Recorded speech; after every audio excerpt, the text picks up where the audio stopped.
இன்று ஜும்மா தொழுகை முடிந்துவிட்டு நடக்கலாம் எனக்கோ உங்களுக்கோ, இன்று அசருக்குள் எனக்கோ உங்களுக்கோ இது இறுதி கவலையாக இருக்கலாம். இந்த ஜும்மா நம்முடைய கடைசி ஜும்மாவாக இருக்கலாம். பள்ளிக்கூடத்துக்கு தானே கிளம்பினாங்க. முந்தா நாள் நடந்த நிகழ்த்து, பள்ளிக்கூடத்துக்கு அந்த குழந்தைகளை அவருடைய தாய்மார்கள் அனுப்பி வைக்கும் போது நினைத்து பார்த்திருப்பார்களா? இந்த குழந்தை ரயில்வே டிராக்கை இந்த வாகனம் தாண்டும் பொழுது ரயில் விபத்து ஏற்பட்டு இந்த குழந்தை இறக்கும் என்று சொல்லி அந்த குழந்தையின் பெற்றோர்கள் நினைத்து பார்த்தார்களா? அந்த குழந்தை நினைத்து பார்த்ததா? எப்படி நிகழ்ந்தது? யார் நிகழ்த்தினார்? இது மூடப்பட்ட அந்த நேரத்தில் அந்த குழந்தையின் உயிருக்கு உண்டான கதவு மூடப்படக்கூடிய நேரம் மூடப்பட்டு விட்டது. போலீஸ் ஸ்டேஷனுக்கு விசாரணைக்கான அஜித்குமார் அழைச்சிட்டு போனாங்க.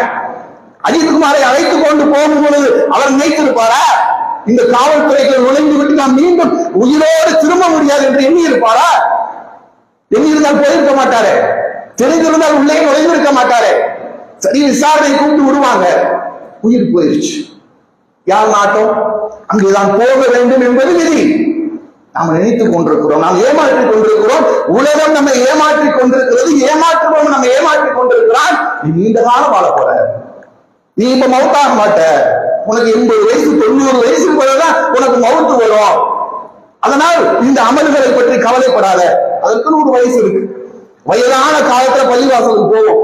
இப்ப என்ன நமக்கு வேலை? பெருநாள் தொழுவோமா, ஜும்மா தொழுவோமா, அதோடு நம்ம இருந்து கொள்ளணும். இந்த 5 வேலை தொழுகிற வேலையெல்லாம் வேலை வெட்டி இல்லாத பசங்க செய்யற வேலை. ஐயோ ஃபஜ்ரா பலருக்கு அடைஞ்சு, பலருக்கு எப்படி ஃபஜருடைய தொழுக அம்மாடி ஃபஜர் எந்திக்கணும் நினைச்சாலே எனக்கு கஷ்டமா இருக்கு.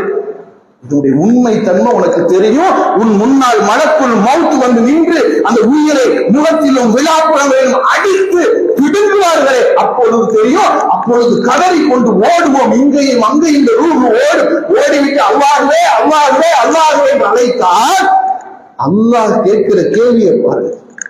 அல்லாஹ் எப்படி கேட்கிறான்? அவங்ககிட்ட பேசக்கூடிய அந்த உரையாடல்கள்ல உனக்கு எத்தனை எத்தனை உபதேசங்கள் உன் செல்பறையில் விழுமாறு என் தூதர்கள் வந்து சொன்னார்கள்.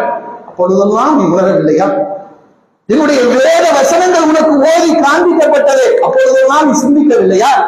நாம் சொல்வதெல்லாம் பொய் என்று நினைத்துக் கொண்டாயா? திருப்பி கேட்கிறான் அல்லாஹ் அந்த மனிதர்களை கேட்கிறான், பூமியில் எவ்வளவு காலம் நீங்க உயிர் வாழ்ந்திருப்பீங்க? அந்த மறுமையை கம்பேர் பண்ணும்போது, மரணத்துக்கு பிறகு பர்சகை கம்பேர் பண்ணும்போது இந்த மனிதன் சொல்வானா, ஏதோ ஒரு நாள் வாழ்ந்திருப்போம், அல்லது அந்த ஒரு நாள்ல பாதி வாழ்ந்திருப்போம், எங்களுக்கு தெரியல, கணக்கிடுபவரை வைத்து நீ கணக்கிட்டுக்கோ என்று அல்லாஹ் சொல்வாங்க.